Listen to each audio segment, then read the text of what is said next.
The latest update that we just got was about 10 minutes ago. We learned that now 41 bodies have been pulled from that wreckage.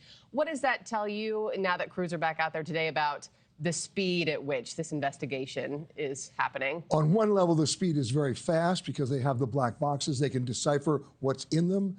But the physical problems that you're going to encounter now are not going to be fast at all. The extraction of evidence, the preservation of evidence, and of course the remaining bodies and the remains to be removed from the river, they're not all in one location. There's a debris field that is moving. You see the current in the water there. They have to accommodate that. That may take a couple more days. Yeah, and if my math is correct, 26 more bodies left to be pulled.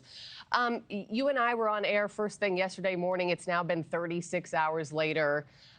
We've learned a lot, but at the same time, learned very little. What are your biggest questions that you still have and biggest observations that you've made from our reporting? It all gets back down to restricted airspace. What was that helicopter doing anywhere near a glide slope of an incoming flight?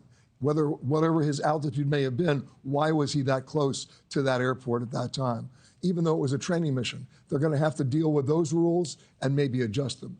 What did the helicopter pilot actually see when the tower said to him, be aware of traffic in the area, and then he acknowledged the traffic, but was it that traffic? What could have been another plane? Because he did give the affirmative, so, yes. But what was he talking about? And once you do that, the controller knows, okay, we've solved that problem, we'll deal with other issues.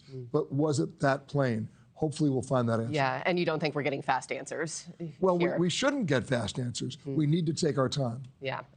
Let me bring in somebody that you know very well, former senior investigator for the NTSB, Greg Feith. Greg, good morning to you. Once again, I understand that you and Peter worked on some 15 different crashes together, when you were at the NTSB. Are you in agreement that we're probably not and shouldn't get fast answers here? Yes, the whole process of acts investigation must be thorough and methodical. As the chairman talked about yesterday, she was concerned about the fact that a lot of the media and, of course, internet trolls that want to have instant answers, they think that they have, based on factoids, the ability to come up with conclusions. Yet the facts, conditions, and circumstances have not been developed yet. They are just now in the process. And now with the recovery of both the flight data recorder and cockpit voice recorder, that's going to provide a lot of information, which could change the way we've all been thinking based on this early information that's developed over the past 36 hours. Yeah, those are going to give us some clues. Greg, you and I go back a long time.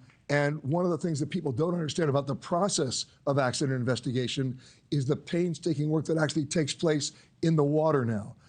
Greg was the lead investigator in that terrible crash of the ValueJet plane back in 1996 in the Florida Everglades, and that took weeks of painstaking work to recover that evidence. Here you have a river situation where the wreckage is still there, but the debris field may be moving, correct? Absolutely. And when you look at that, Peter, the evidence documenting it as it is right now, even though there is victim recovery going on, is critical, because once they do get the wreckage out and lay it out, the critical part of all of this is converging angles and, of course, impact angles. How did the helicopter actually strike the regional jet? Was it from behind, where the crew of the regional jet had no idea that the helicopter was overtaking them in a parallel or even a perpendicular flight path? The other thing is that the information coming off the cockpit voice recorder is going to be extremely important. The flight data recorder just tells you where the aircraft is at any point in time and space and what it's doing. But it's the cockpit voice recorder, because you're going to hear the conversations between both flight crews. What did they see? What did they acknowledge? What did they believe? And like you said, Peter, words have meaning. And so when the air traffic controller called the traffic and said, do you have the RJ in sight? If you listen to the response, the military crew never said, we have the RJ in sight. They said, we have an aircraft, we have the aircraft in sight. Well, there were 3 other aircraft in that area, including an RJ that had just taken off. So that's going to be critical to listen and hopefully get some answers to what traffic they were actually looking at, because it's apparent that they did not identify the aircraft that they struck probably as the traffic that was being called by the air traffic controller.